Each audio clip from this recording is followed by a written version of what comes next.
Hello and welcome to the DMGB conversation. I am Mark Noodleberg, former football coach, now delivering the disciplines of winning to business.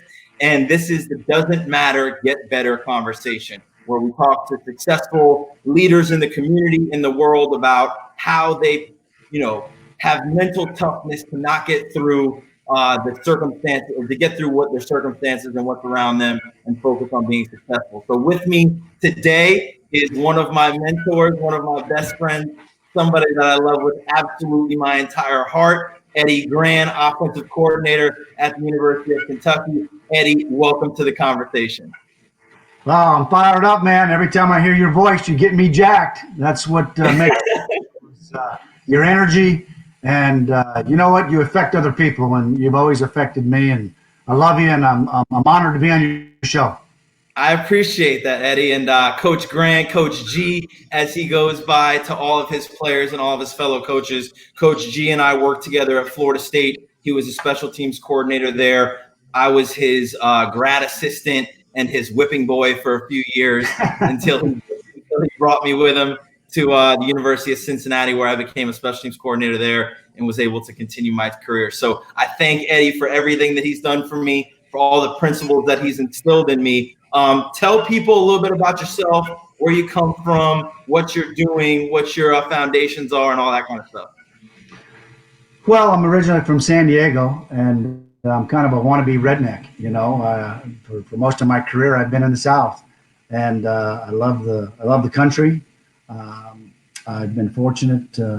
My four beautiful daughters. I've moved them all over the country in this crazy profession of football, but they've grown from that, and I've watched them grown up into unbelievable women that can handle themselves. They understand how to work. They understand grind, and I just feel like me and their mother, instilled that in them.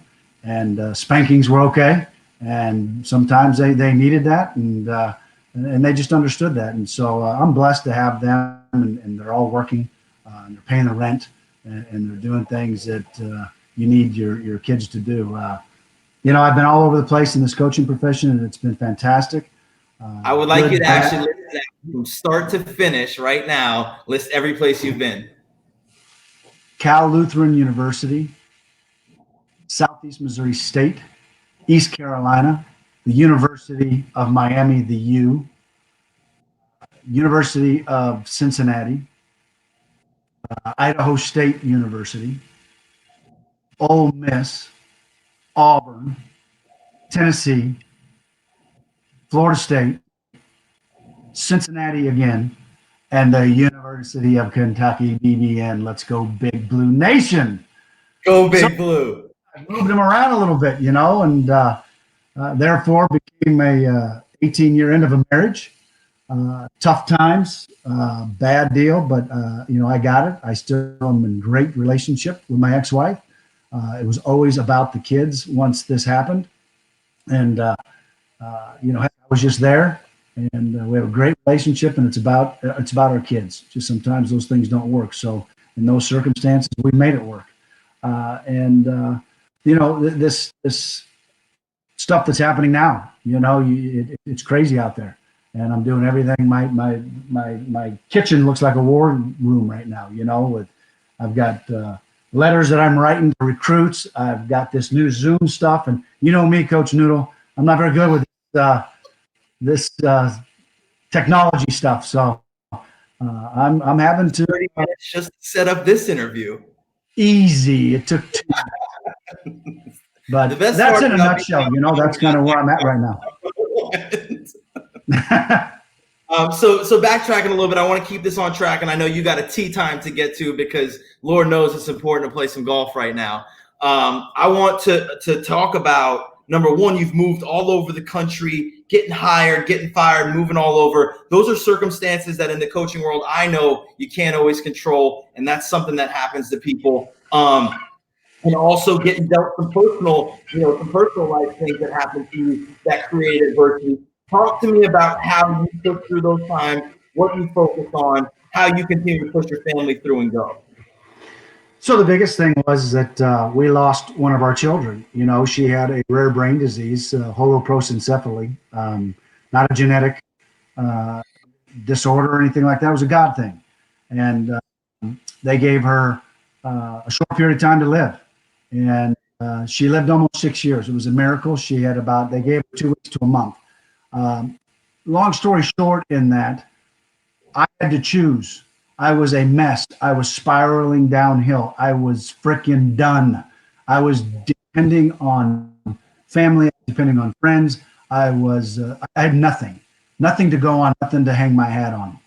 And I was fortunate that our uh, chaplain came to me and he said, "Listen, man, I don't know where you at with your faith, but God wants this." And I got on my knees. I'll never forget it. I got on my knees. I prayed and I asked him to take it from me. And just from there, everything became God focused and not circumstance focused. And I just learned that having that faith and understanding that he's going to get me through. I mean, a guy that walked on, was in Calvary and walked on to die on the cross for us, shed his blood, and die on the cross for me, and the sinner that I am, I kind of figured out that football, you know, maybe it's not such a huge deal, you know, that I'm watching my daughter in my hands having seizures and a bad deal. And that used to be God. That used to be my God was football. So I channeled all my energy into having this faith. And it's a long struggle. It doesn't work every day. And so that's kind of where I went. I'm God focused now and trying to have a great attitude and with joy and bringing happiness and frickin', you know, it's all about attitude and having some humbleness and being a servant. And that's kind of where I go with it now. And so I got a platform that's phenomenal. I've got a platform of young men that I can share my story with, that I got a divorce after 18 years. I was freaking crushed because of my pride and my humility. I didn't want to call my friends like you and say, "Guess what? I failed. I freaking failed." Well, you know what? I did. It just happened. You know what? We didn't take that circumstance and make it a bad thing. We've made it a great thing. And now our daughters see us as two people that can still communicate, and they see our love to try to make sure that we get through this darn situation, you know? And the same thing with the death of Sydney. God dang, we built a foundation that raised over $500,000, you know? And I get to share the story with my kids. You know, my players come in and they say, "Man, coach, man, I got all this stuff going on, And I go, "Wait a minute. So do I. I freaking lost my wife. I lost my mother 3 years ago, man. You only have one mom." But you know what? I'm trying to use that as a platform that, and I always ask them, "Tell me about where you at with your relationship with Christ. You know, do you have one? Are you praying? Are you freaking locked into that?" Because here's the deal. As a fence rider. As a fence rider, I was that dude that was on the fence all the time. You know, I'd be with one group one time, and I'd be all cool and everything. Then with the other one, I'd be all, "Oh, okay, I'm praying now." He don't want you to be a fence rider, bro. Oh, amen. All in. Now, I'll never forget sitting in your office. And I think I was pretty hungover that morning. And I think you looked at me and you said, "So what's your faith?" You know? And I said, "I'm Jewish." And he said, "Oh, really? When's the last time you went to temple?"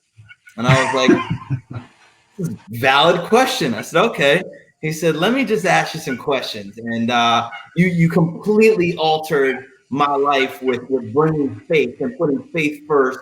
And, you know, for me, I became a Christian. I accepted Christ and I moved forward in that lane. And he's been a rock solid foundation for me ever since then. And like you said, it doesn't always work, not always easy, but I always come back to him. And I'm always practicing, and I'm always, you know, understanding that I might fall short, but there's always faith there for me that I can get back.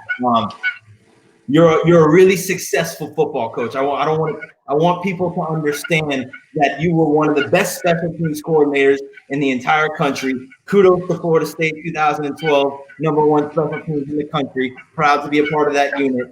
And then we went on to the University of Cincinnati, where we broke every single offensive record there and had great success. And now you're doing the same thing at the University of Kentucky, where you've had great success. You broke the streak against the Gators. You guys have done some phenomenal things there. So kudos to you, because you've always been a great leader. Talk to me about some of the fundamentals that you've instilled in units. Offense is different than special teams. but you have always kept some foundational things in the units that you coach. Talk to me about some of those things. I think the biggest thing that I've learned through this whole metamorphosis, if you will, I go from Cincinnati. When you and we were wide open offense, chucking it around for 350 yards a game and rushing for a buck. Throw the bitch. Huh? Throw the bitch. Yeah, they throw it a bunch. We were throwing it a bunch. But you know what? That's because that was our personnel. Okay. I go to Kentucky and we bring that to that system, and our starting quarterback gets hurt at Florida. And then we've got this junior college player, never played a snap in his life. And God forbid he survived that day because we got our face smashed in and we couldn't do it with him. I mean, it was awful. And we went about 2 to 3 weeks trying to figure out who we were. And here's what I've learned.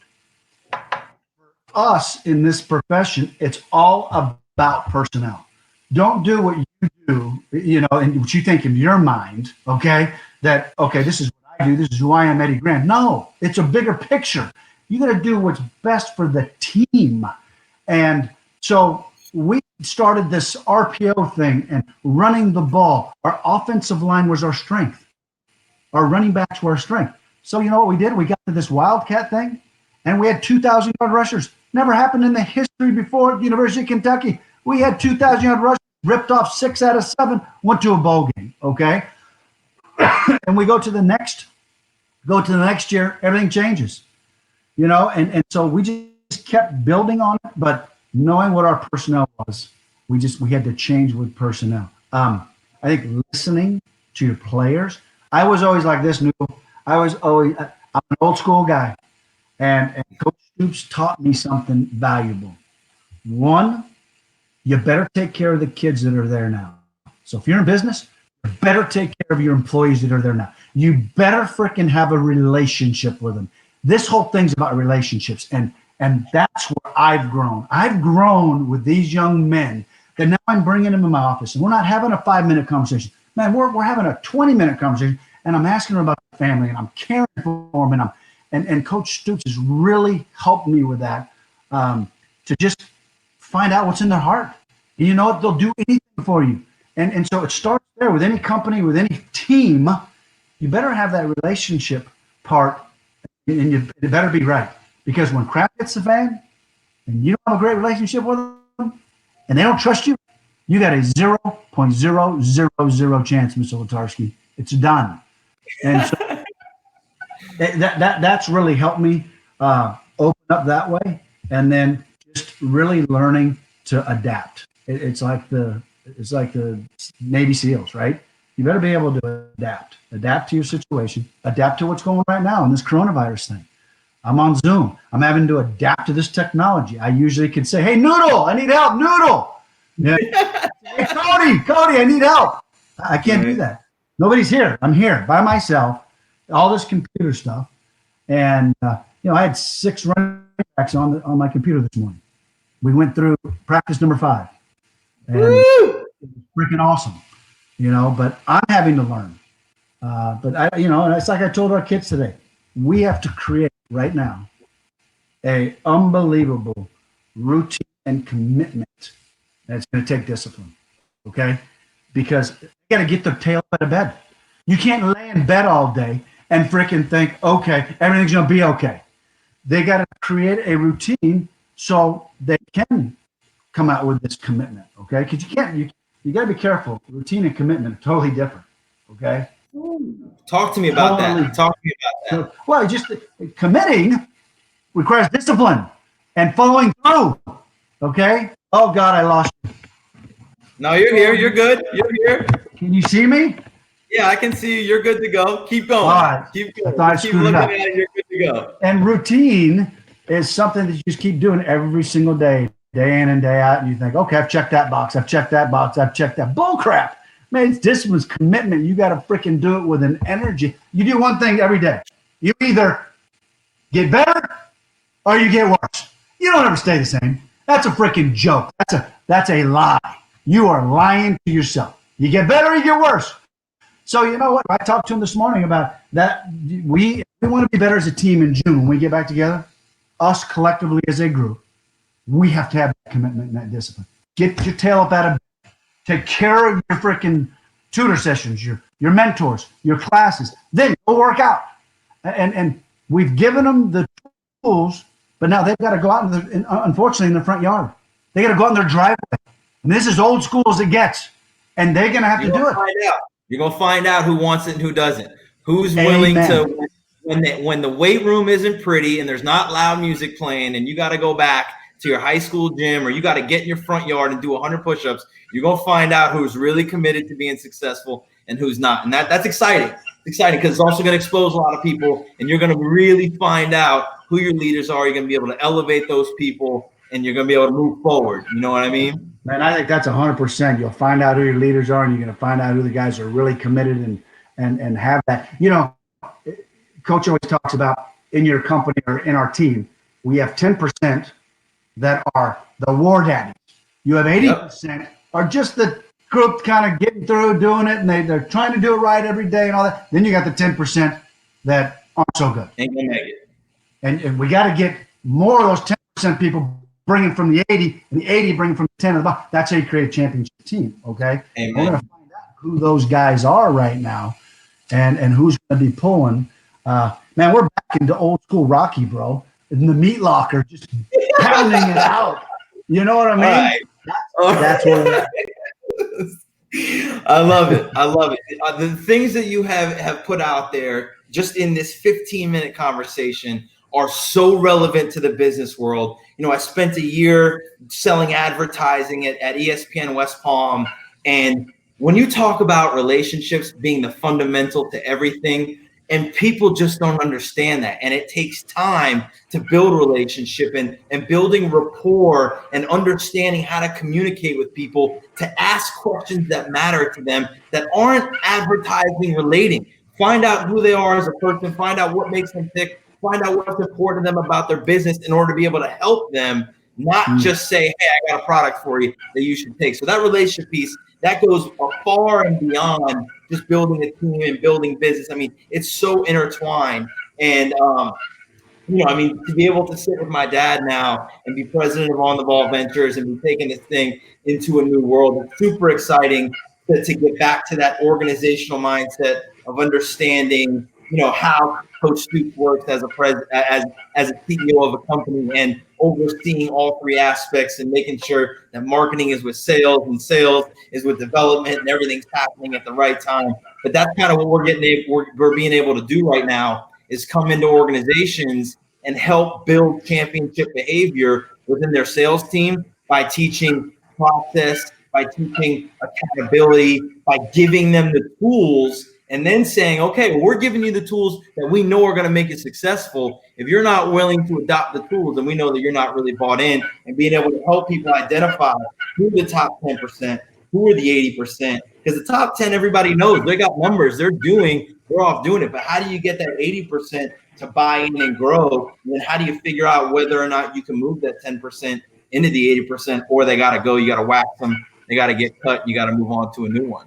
That's exactly right. You know, I want to preface something as we talked about earlier. It's just that, you know, I didn't want to be a preacher today, but because I fail every day.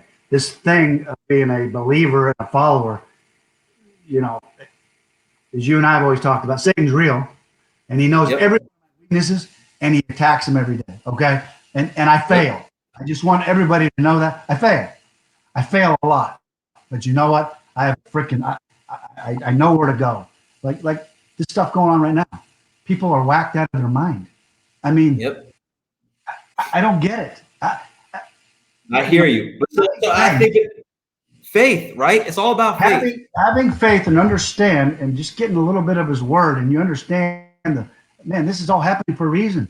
You know, it's all happening. There's going to be something great that comes out of this. It's going to be phenomenal. There's going to be something great. Have faith that there's going to be something great. It doesn't matter what the adversity is. It doesn't matter if it's COVID-19. It doesn't matter if it's your daughter dying. It doesn't matter if it's a divorce. I'm divorced. My son lives in Tallahassee. There are tons of bad things that happen to people in life, if you have faith and continue to push through with unbelievable energy, unbelievable belief, and unbelievable work ethic, you will find what is good on the other side of it, but you have to be willing to commit to it. Amen? Amen, brother. Preaching. I love you. Love it. We're 20 minutes in. I can't make this any longer. People won't watch it. Okay, brother. I love you so much. Thank you for joining me on the DMGB conversation. It doesn't matter. Get better. You are the consummate professional. You are one of the greatest football coaches. Lord, I pray for you that you get to be a head coach soon one day, because I know that you will do unbelievable things. I love you. Be safe. Be smart. Stay on the ball. I will talk to you soon. Love you, brother. Appreciate you. Bye. Bye.